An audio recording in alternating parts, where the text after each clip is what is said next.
Picture this for a second. You're standing on a shoreline, and what's in front of you isn't just water. It's a prison. For 200,000 years, the greatest barrier humanity ever faced wasn't walls or chains. It was the ocean.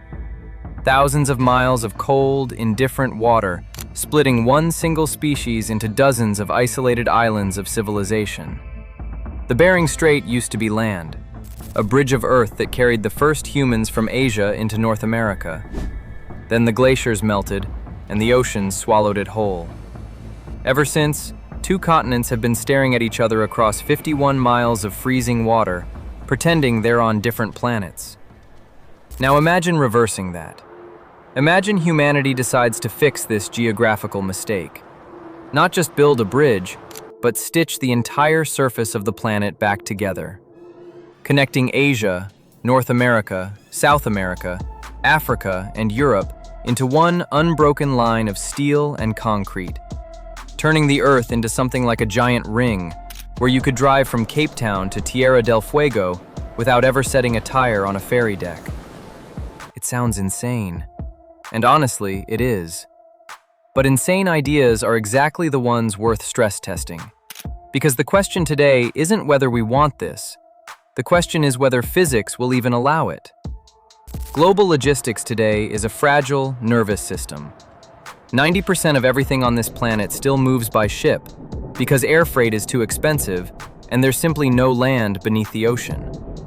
One blocked canal, like the Suez in 2021, can paralyze world trade to the tune of billions of dollars a week. What if instead of brittle sea lanes, there was an unbreakable overland artery wrapping around the entire globe? Let's start with the most logical and most tempting link in that chain, the Bering Strait. On paper, it looks like the perfect entry point. The strait averages just around 50 meters deep, which in ocean engineering terms is almost laughably shallow. Right in the middle, there are even two islands, Big Diomede and Little Diomede, sitting there like nature specifically placed them as future bridge supports. Engineers have been seriously discussing a project along these lines for decades, sometimes called the Transcontinental Peace Tunnel. And technically, it's feasible. A combination of underwater tunnel and elevated sections stretching roughly 70 miles, nearly 3 times longer than the Channel Tunnel under the English Channel. Cost estimates range from $50 to $100 billion. Enormous, but not impossible. The problem isn't money, it's the climate. This region sits inside a permanent permafrost zone, where winter temperatures drop below -40 degrees and storm winds hit hurricane force. Every structure here has to be engineered to withstand ice fields that shift, press, and scrape against bridge supports with millions of tons of force. This isn't just construction anymore. It's a war against the Arctic, one that would stretch for decades. But if the Bering Strait is a hard puzzle with a real solution, the next segment of the planetary ring turns engineering into a genuine nightmare: the Atlantic Ocean. Bridging Africa and South America directly would mean spanning more than 1,700 miles of open water, with depths in some sections exceeding 23,000 feet. 23,000 feet straight down. For perspective, the deepest artificial structures humans have ever placed underwater, offshore oil platforms, operate at depths less than half of that. Building a bridge support capable of surviving the water pressure at those abyssal depths is simply beyond anything current materials science can offer. Concrete doesn't just crack down there, it crumbles like a dry cookie under the crushing hydrostatic force. So the realistic scenario for a planetary ring doesn't run in a straight line across open ocean. It follows a winding route using the natural stepping stones the planet already built for us. That means routing through the volcanic islands of the Atlantic, the Azores, Ascension Island, Tristan da Cunha, which are essentially the peaks of underwater mountains sticking above the surface. Each island becomes a natural support, cutting those terrifying open water spans down to more manageable stretches of 200 to 300 miles. But even those spans demand a material that, in industrial quantities, simply doesn't exist yet: Conventional steel and reinforced concrete cannot support their own weight across distances like that. The longest suspension bridge in the world today, the Akashi Kaikyo Bridge in Japan, has a main span of under 1.25 miles. We're talking about spans hundreds of times longer. That's where the materials of the future enter the picture: carbon nanotubes and graphene composites. Theoretically, a carbon nanotube has a tensile strength roughly 100 times greater than steel at a fraction of the weight. If humanity ever learns to produce these materials not in laboratory grams, but in industrial millions of tons, only then do the ultra-long spans of a planetary bridge stop being science fiction. But let's say we solve the materials problem. Let's say we have nanotubes, floating platforms, and perfect logistics locked in. There's still one final enemy, and it's the one you can't negotiate with, no matter how clever your engineering is: plate tectonics. Earth's crust isn't a fixed foundation. It's a collection of massive plates floating on molten mantle rock, slowly drifting relative to each other at a few centimeters per year. That sounds like nothing. But picture a rigid, monolithic structure spanning tens of thousands of miles, physically locking together the North American plate, the Eurasian plate, the African plate, and the South American plate into a single unit. These plates don't drift in sync. They move in different directions at different speeds. The Atlantic Ocean, for example, is widening by about 1 inch per year. That's the Mid-Atlantic Ridge, a literal seam on the planet's skin where new oceanic crust is constantly being born. Any rigid structure bridging that zone is guaranteed to fail within decades because the ground beneath it is physically pulling apart. And where plates aren't pulling apart but colliding, things get even worse. In subduction zones, like those ringing the Pacific Ocean, one plate grinds beneath another, triggering earthquakes of enormous magnitude and tsunamis that can obliterate coastal infrastructure in minutes. A rigid, monolithic bridge in one of those zones isn't an engineering achievement.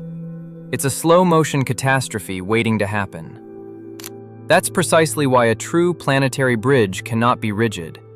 It would have to be segmented into thousands of independent modules, connected by flexible, shock-absorbing joints capable of handling shifts of several inches without tearing the whole structure apart. At that point, it's no longer a bridge in any conventional sense. It becomes a living, breathing organism of steel and composite materials, constantly adjusting to the planet's unpredictable mood. And here's where the biggest philosophical paradox of the entire project emerges. To build something capable of surviving continental drift, we'd have to make a structure so flexible that it would no longer be a single, rigid ring in the classical sense. The planetary bridge would become a dynamic network, mimicking the behavior of Earth's own crust, only built by human hands. Before we keep pushing deeper into the physics of this, take a second and subscribe to the channel. This is where we break down engineering ideas that walk the line between the possible and the impossible. When you stack up all the technical barriers, crushing ocean depths, no industrial-scale supermaterials, constantly shifting tectonic plates, it becomes clear that a planetary ring couldn't exist as a frozen monument to engineering. It could only exist as a dynamic system, continuously repaired, rebuilt, and adapted by generations of engineers across centuries. And here's what's oddly encouraging about that conclusion. Humanity already builds adaptive systems like this, just at a much smaller scale.